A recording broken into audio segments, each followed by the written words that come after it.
4:30, June 4, 1942. USS Enterprise, CD6. Hangar deck.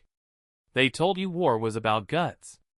About the bayonet charge, and the flag rising over a smoking ruin. Lies. All magnificent, useful, Hollywood lies. The real war, the one I had been flying through for 6 months, was about fractions. It was about whether Detroit could turn out 3,000 planes before a fanatic in Tokyo could design 2,000. It was about logistics, fuel drums, and the endless, silent, gnawing dread that the enemy had just one more ship than we did. We were running on fumes, pride, and the desperate hope that our next patrol wouldn't spot the entire goddamn Imperial Navy steaming toward us. But tonight, the numbers had changed. I stood on the dimly red-lit hangar deck, the air thick with a metallic tang of sweat, high-octane avgas, and the stale smell of nervous coffee. My helmet, usually a familiar, comforting weight, felt like a lead anvil pressing against the base of my skull. We had been flying patrols for days, searching the endless, mocking blue of the Pacific, waiting for the blow to fall. My name is John Callahan. They called me Red, mostly because of the exhaustion-induced bloodshot eyes, and the Irish temper I usually kept bottled under 17,000 feet of altitude. I commanded a section of SBD Dauntless Dive bombers, the S-6. We were the blunt end of the stick, the ones tasked with putting 1,000 pounds of high explosive through a moving target the size of a postage stamp at 300 knots. And tonight, the target was 4 of them. 4 carriers. The information, filtered down through Admiral Nimitz's absolute confidence, felt less like intelligence and more like black magic. AF, the Japanese code term for their objective, was Midway. We knew where they were going, when they would arrive, and roughly how they would approach. We had traded the blind terror of ignorance for the focused terror of knowing precisely how outnumbered we were. I leaned against the stubby wing of my SBD, Buno 2106, running a gloved hand over the freshly oiled skin. The maintenance crews, walking automatons operating on amphetamines and sheer willpower, were working in a frantic, hushed rhythm. They weren't talking about the war. They were talking about the torque settings on the bomb shackles, the fuel mix ratios, the precise tension on the landing wires. Professionalism was the only shield against the abyss. "Sir?" It was Murphy, my gunner and radio man. A kid from Queens, barely 20, with ears like a radar dish and a smile that had long since been sanded down by the ocean's monotony. "Murphy," I acknowledged, not turning around. "The ordnance crew is loading the 1,000-pounders. They look fresh." "They are," I said. "We're going deep today. No practice runs, no strafing. Straight for the gut." Murphy shifted the heavy twin .30 caliber machine guns in his flexible mount, checking the feed belts. The guns were meant for defense, a psychological deterrent against the fast, lethal Zero fighters. A distraction, really. They might as well have been pea shooters. "They say the whole fleet is out there, Commander. The whole WWII. That's what they say, Murphy. That's why we're carrying the biggest load we can manage and running on the absolute limit of range." I walked over to the bomb bay. The bomb itself, a polished cylinder of concentrated death, was cradled perfectly. I checked the fins, the arming wire, the release mechanism. The bomb, a Mk-13, felt cold and smooth. It was the only thing I truly trusted tonight. It was pure physics, pure intention. The enemy believed they were hitting a poorly defended rock. They believed our carriers were spread out, damaged, or simply too timid to engage their monolithic power. What they didn't know was that a few dozen men in a cold room in Pearl Harbor had stolen their playbook. And now, we were going to leverage that stolen moment. We weren't supposed to win this fight. We were supposed to stall it, bleed it, hope the British or the Russians bought us enough time to build a navy capable of matching them. But this piece of code, this knowledge of AF, had turned a strategic retreat into a suicidal, high-stakes gamble. A klaxon blared, sharp and unforgiving. Time was up. Let's go, Murphy. Today, we fly until the gauges hit empty, or until they stopped sending signals. We started the long climb up the metal ladder to the flight deck, leaving the mechanical safety of the hangar for the open, violent air above. The deck vibrated with the urgency of 1,000 men moving simultaneously. The scent of ozone from the catapult rails mixed with the biting cold of the pre-dawn wind. The truth was simple. Our planes were slower, heavier, and our pilots were exhausted. But we were the only thing standing between the rising sun and the final domination of the Pacific. And we knew exactly where to look. That single, crucial piece of information, the vulnerability of the 4 carriers, was the unseen ace up our sleeve. Now, we just had to survive long enough to play it. The flight deck was organized pandemonium. Steam hissed, signaling engine starts. The rhythmic clang of chocks being pulled away provided a martial counterpoint to the high-pitched whine of the Wright Cyclone engine spooling up. I strapped myself into the cockpit of the Dauntless. The harness felt reassuringly tight, a promise of protection against the inevitable G-forces. I cycled the controls, ailerons, rudder, dive flaps, everything responded with crisp, mechanical obedience. Murphy's voice crackled in my earphones, slightly muffled by his oxygen mask. "Radios check, Commander. I hear the music." The music was the constant stream of static and urgent, clipped reports from the bridge, filtered by the immense noise of 40 ready engines. The pre-flight briefing had been brutal and concise. Admiral Spruance, commanding Task Force 16, Enterprise and Hornet, was running scared, but with a calculated kind of fear. The Japanese were expected to launch their main strike against Midway around 6 o'clock. We had to find them and hit them before they could recover those planes and prepare a counterstrike against us. "We fly early," the briefing officer had said, his voice flat with exhaustion. "We fly fast. We fly far. We attack with everything we have. If you run out of fuel, ditch near Midway or bail out. No rescue guaranteed." It was a suicide mission disguised as a strike plan. The order came down from the flight control tower, relayed by the frantic hand signals of the launch officer, a man whose face was pale green in the rising light. "VS-6, launch immediately.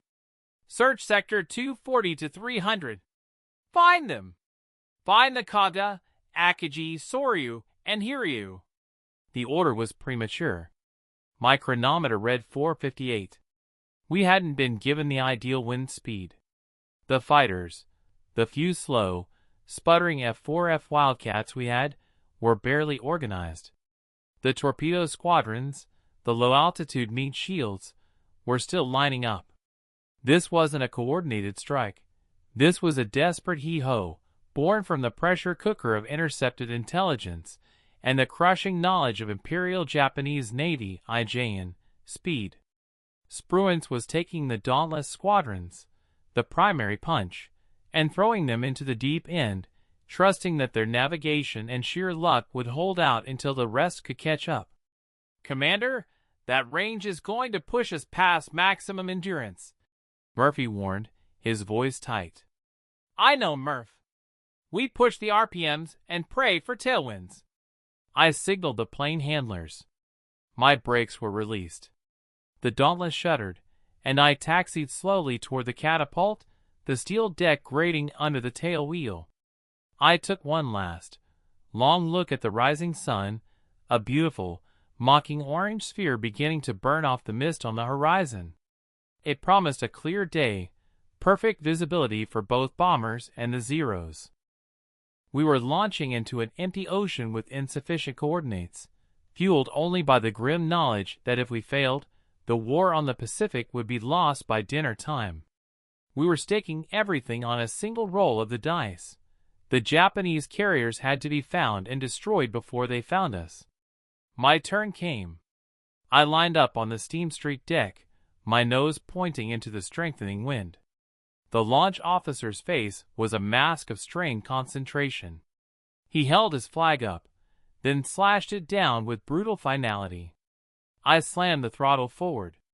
The engine roared, a deafening explosion of sound and vibration. The Dauntless surged, accelerating with terrifying speed. The deck vanished beneath me.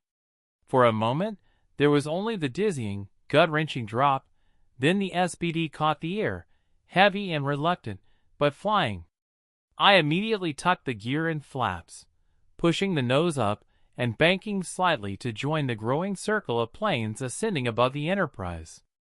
The carrier below us was already shrinking, turning into a tiny, fragile speck in the vast, indifferent blue.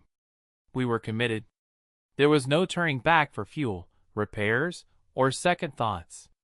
From this moment on, we were running on a clock counting down to empty tanks.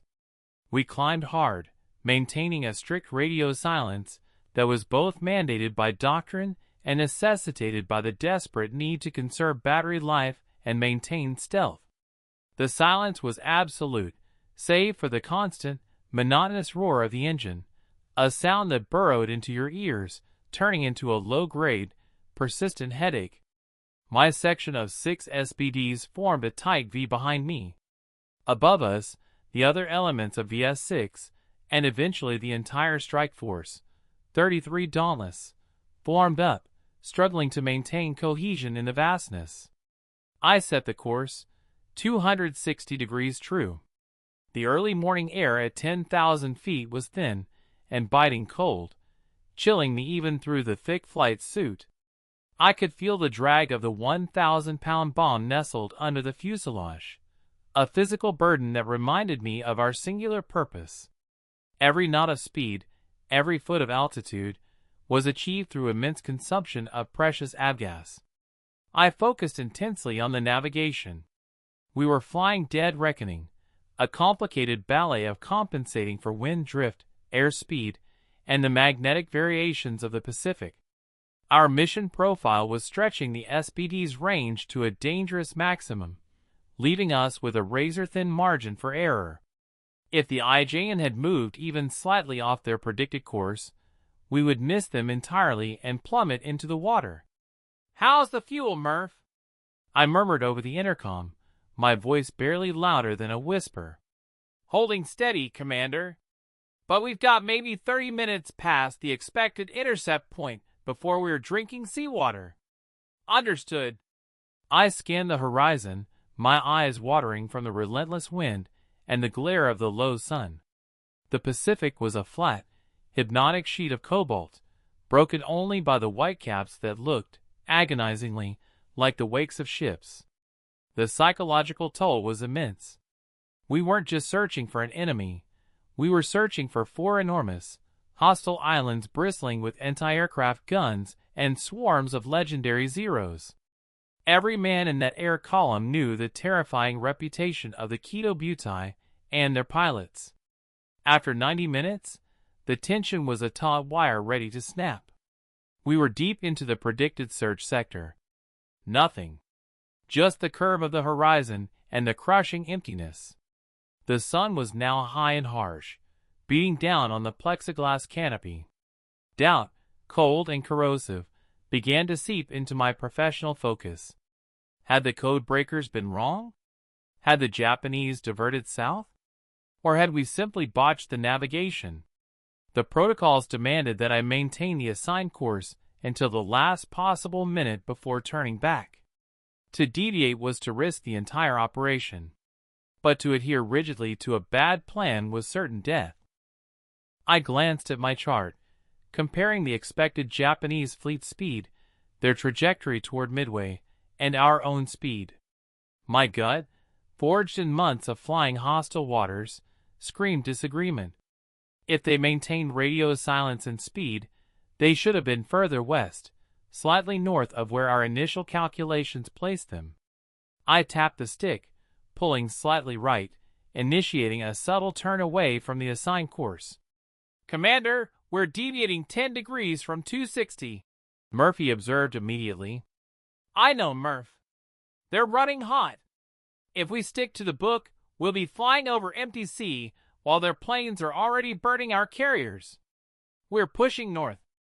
Trust the gut. The next hour was the longest of my life.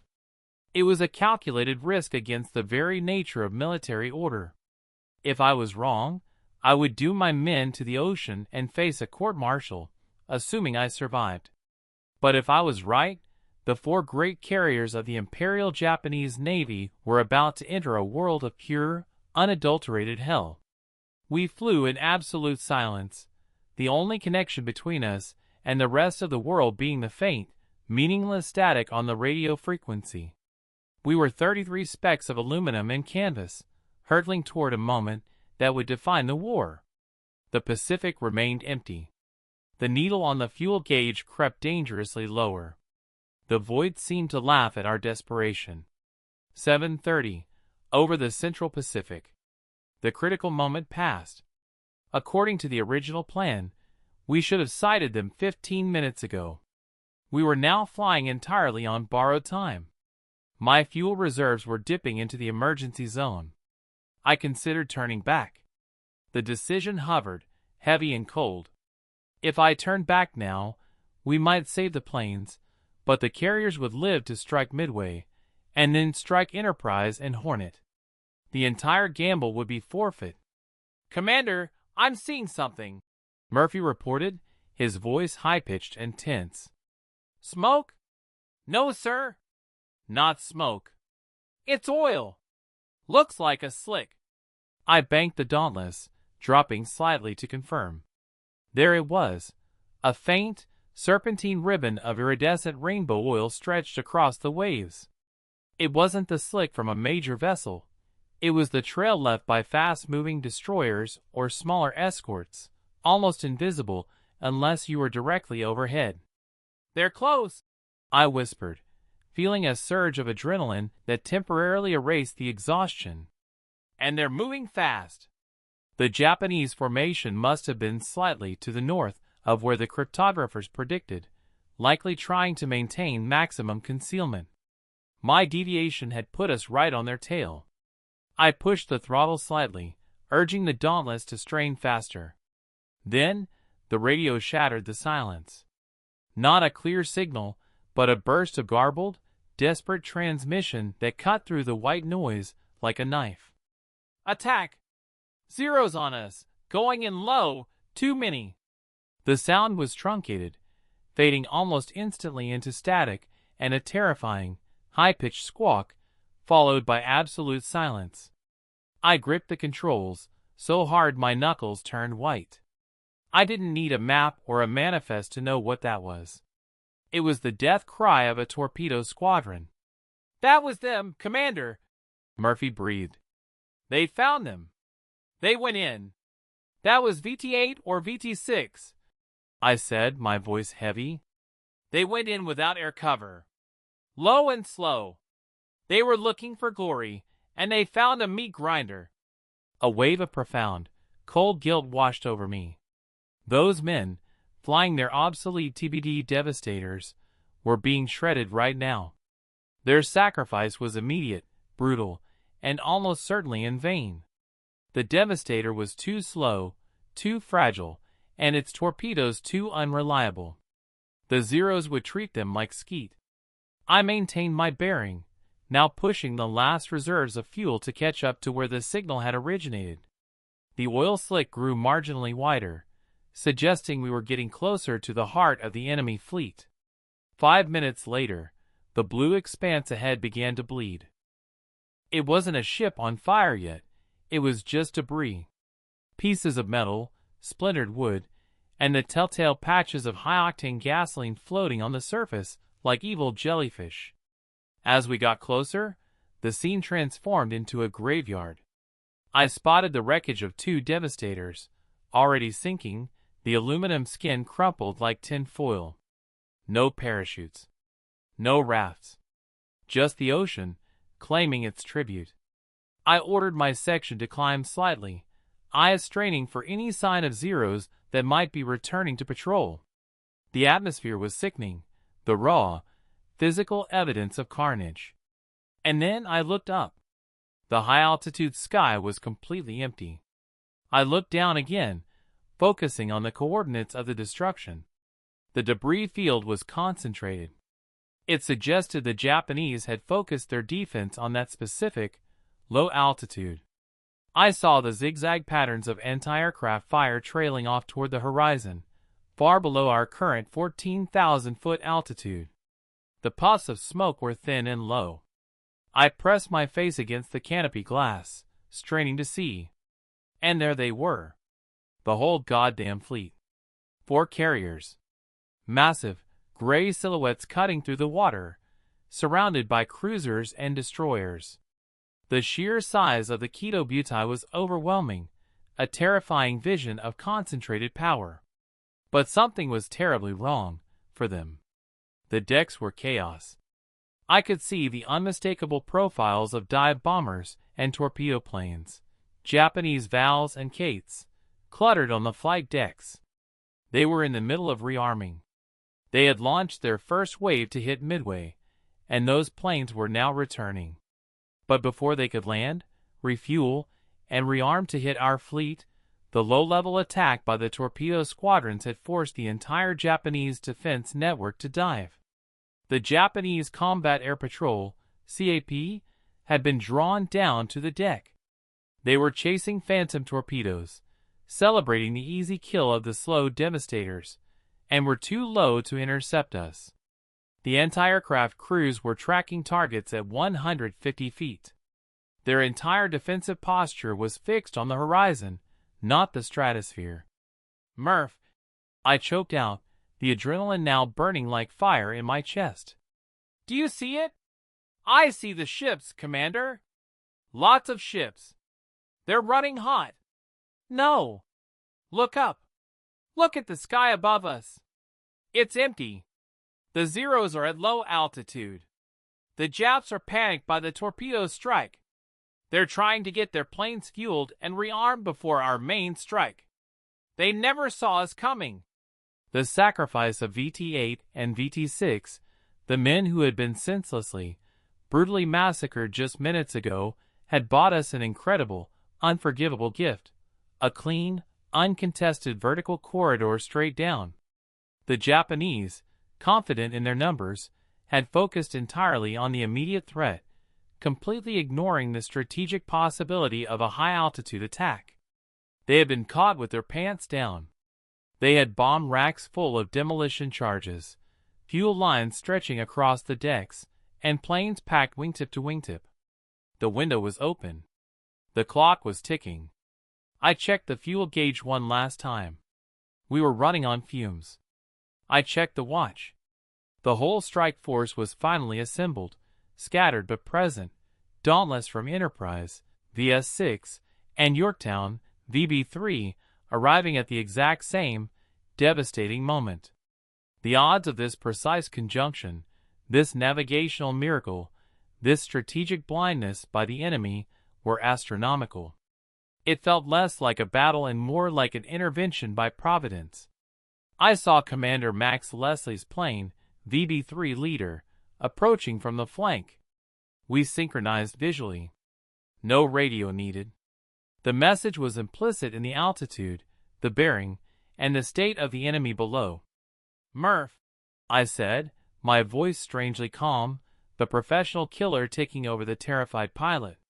"Target acquisition. We're taking Kaga. They look like a powder keg waiting for a match." The Kaga, an enormous converted battleship hull, was swarming with activity.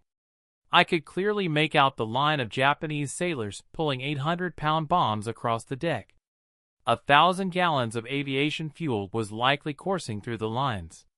"We have maybe 5 minutes," I analyzed out loud, my thoughts racing. 5 minutes before the returning Zeros realize they need to look up. 5 minutes before the A crews adjust their trajectories. 5 minutes before we run out of gas and fall into the drink. The target identification was perfect. Akagi, the flagship, was steaming slightly ahead. Kaga was massive, heavy, and ripe. Soria and Hiria trailed slightly, equally vulnerable. We had 33 bombs, 33,000 pounds of kinetic fury aimed at the most vital strategic target in the Pacific. I keyed the microphone for the entire VS-6 squadron. My voice, usually rough, was sharp and precise. VS-6, listen up. We have the 4 carriers below. They are fueling and rearming. They are blind. Torpedo squadrons bought us this window. We owe them. We owe them everything. I took a deep breath, steeling myself for the dive, the G-forces, the inevitable flak. Commence immediate attack. No waiting for formation. Full power, full dive. Hit the decks. Don't miss. May God have mercy on us all. Execute. Execute. Execute. The air around me erupted with the guttural roar of engines throttling back as pilots slammed their noses down. I felt the collective shudder of the American strike force transforming from a search formation into a spear of destruction. The moment of decision was over. All that remained was execution.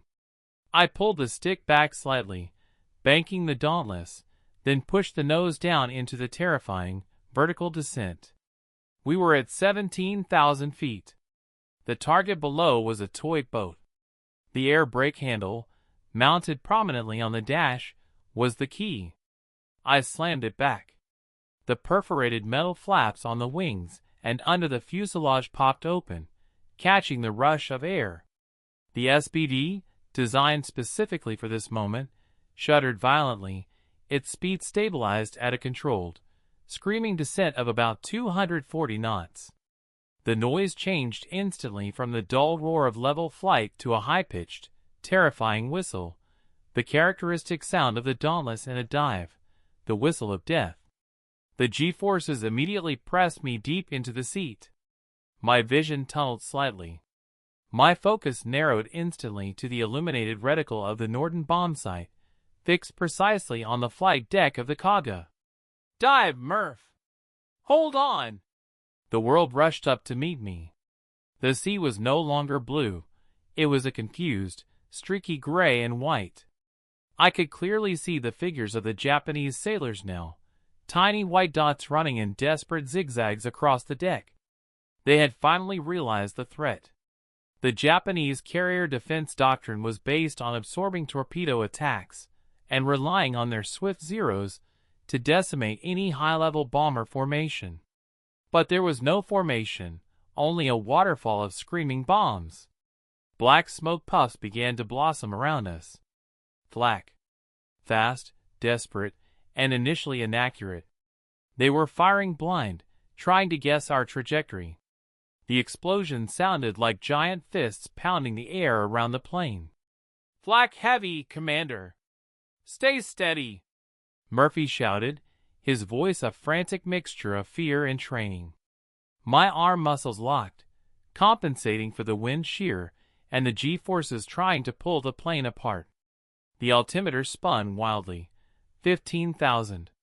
12,000. 10,000 feet. The noise was deafening. The whistle of our dive, the hammering of the flak, the sudden, sharp crack of a near-miss exploding perilously close to the tail. My entire focus was the Kaga. I had chosen my point, near the island superstructure, where the elevator cables and control systems were concentrated, and where I could see the cluster of rearming planes.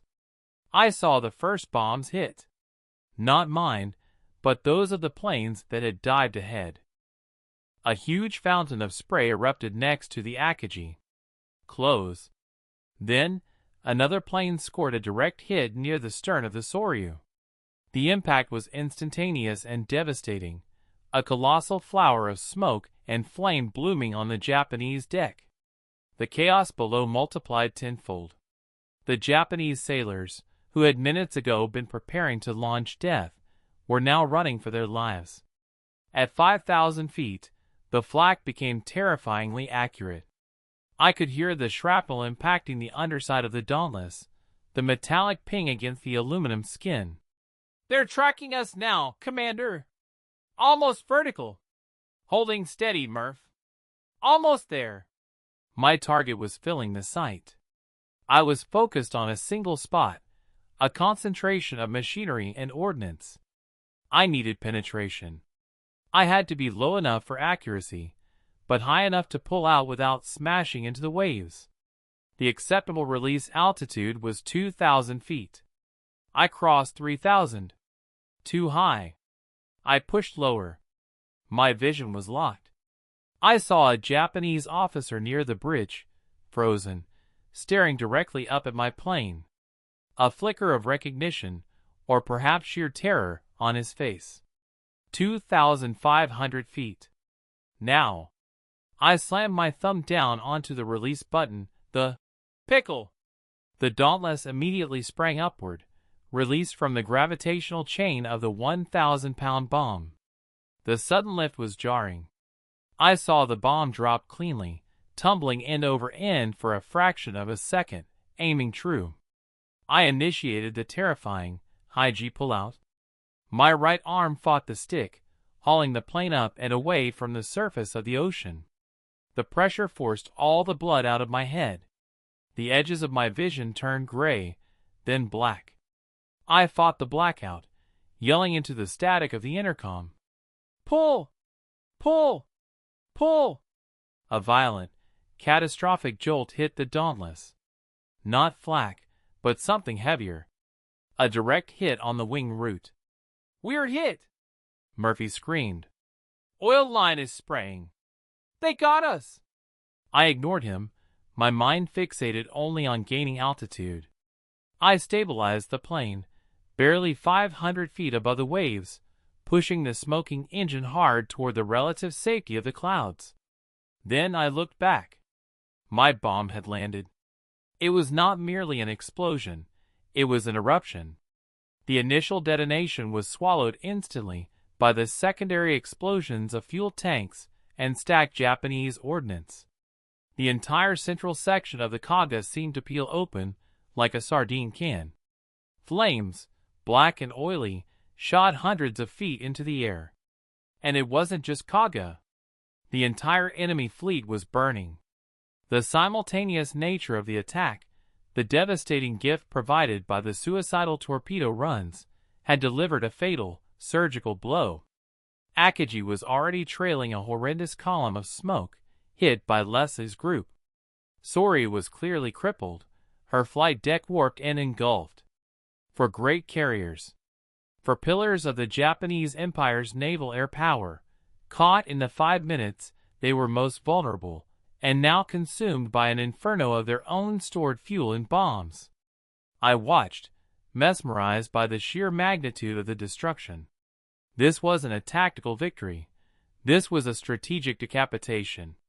In the space of 300 seconds, the balance of the war in the Pacific had been irrevocably altered.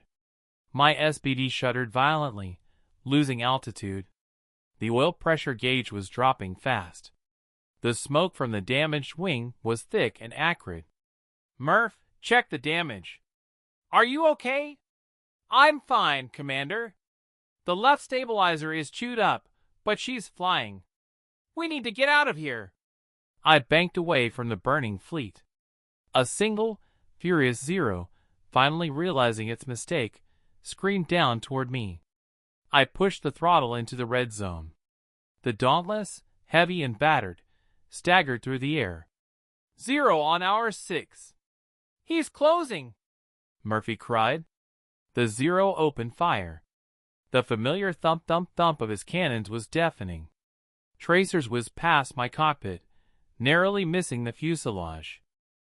Murphy opened up with his twin .30 calibers, a useless gesture of defiance against the fast fighter. But the Zero, perhaps low on ammunition or simply shocked by the widespread destruction of his home ships, didn't press the attack.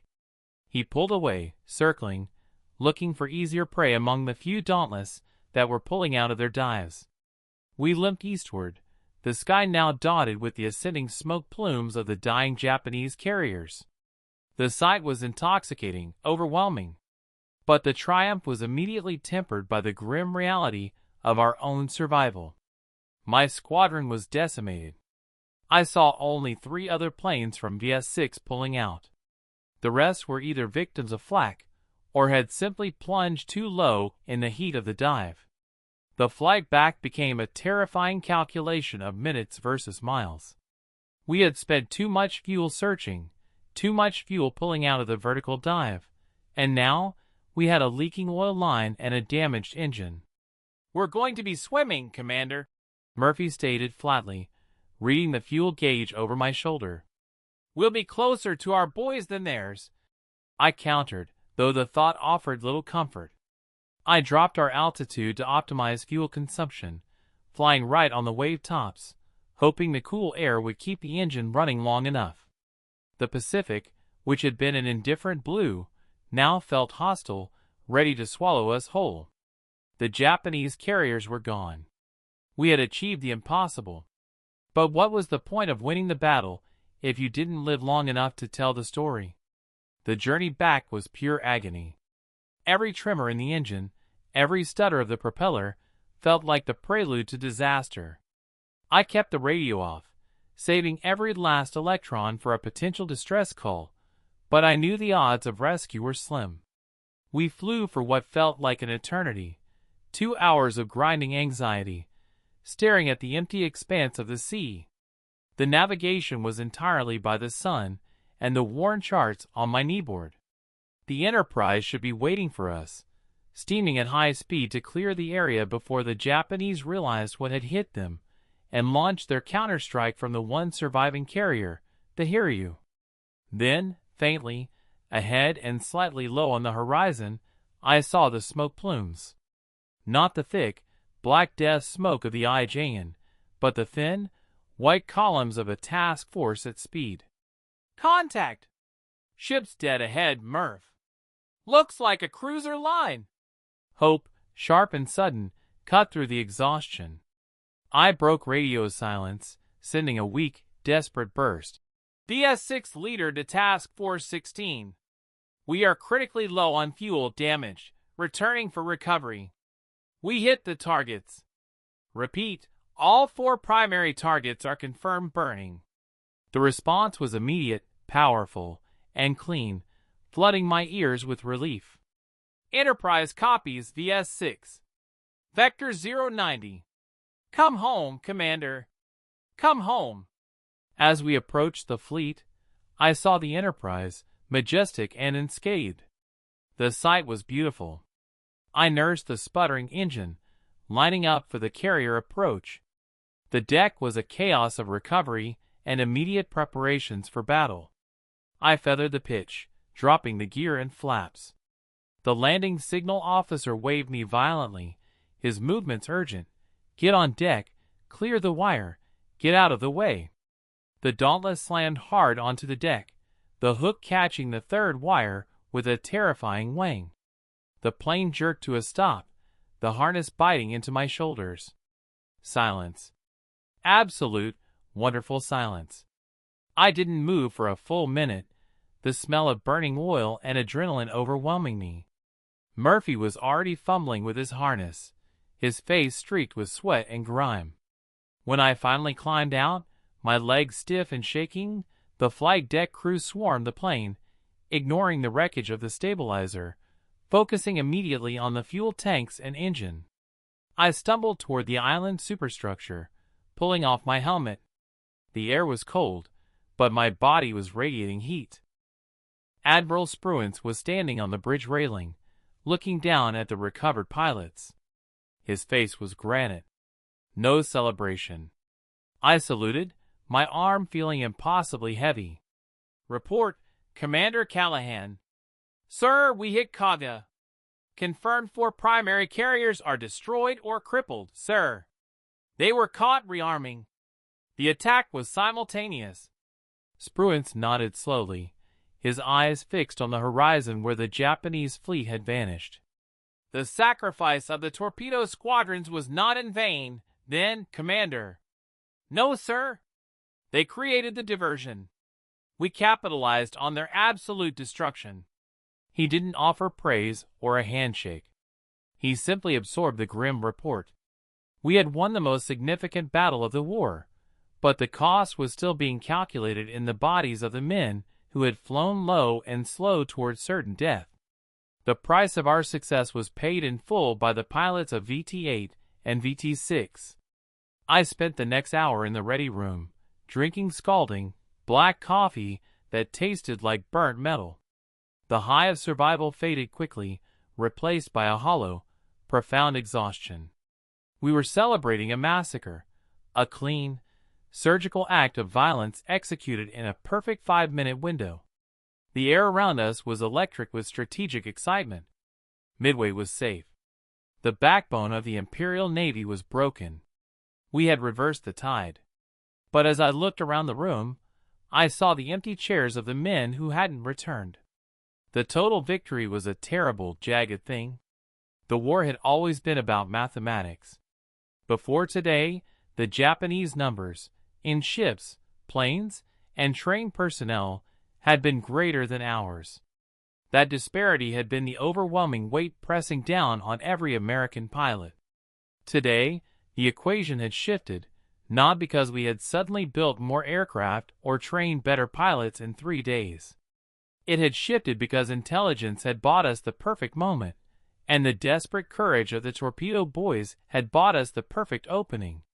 We didn't win through sheer superior fighting spirit. We won because the enemy made a crucial error of doctrine, concentrating their defenses low, and we had the ability to leverage a code breach.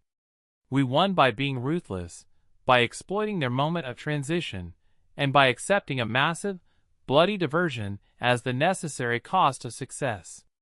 The victory felt cold, sharp, and entirely professional. It wasn't the heroic charge of the propaganda films. It was the precise, brutal application of overwhelming force at the moment of highest vulnerability. I finally closed my eyes. The image of the Kaga erupting into flames burned into my memory. The war was far from over. The Japanese would rebuild, they would fight harder. But today, we had stolen their initiative. We had stripped them of their core strength. We were alive, but the weight of those empty seats, the price of those 5 minutes, would stay with me forever. The whistle of the dive was the sound of a gamble won, but it was also the high, keen cry of the sacrificial lambs who made that win possible. The war was no longer about holding the line. It was now about the long, grinding advance. And we had started that advance by putting a single 1,000-pound bomb through the heart of the enemy's confidence. The math was finally on our side. But the cost was unforgivable.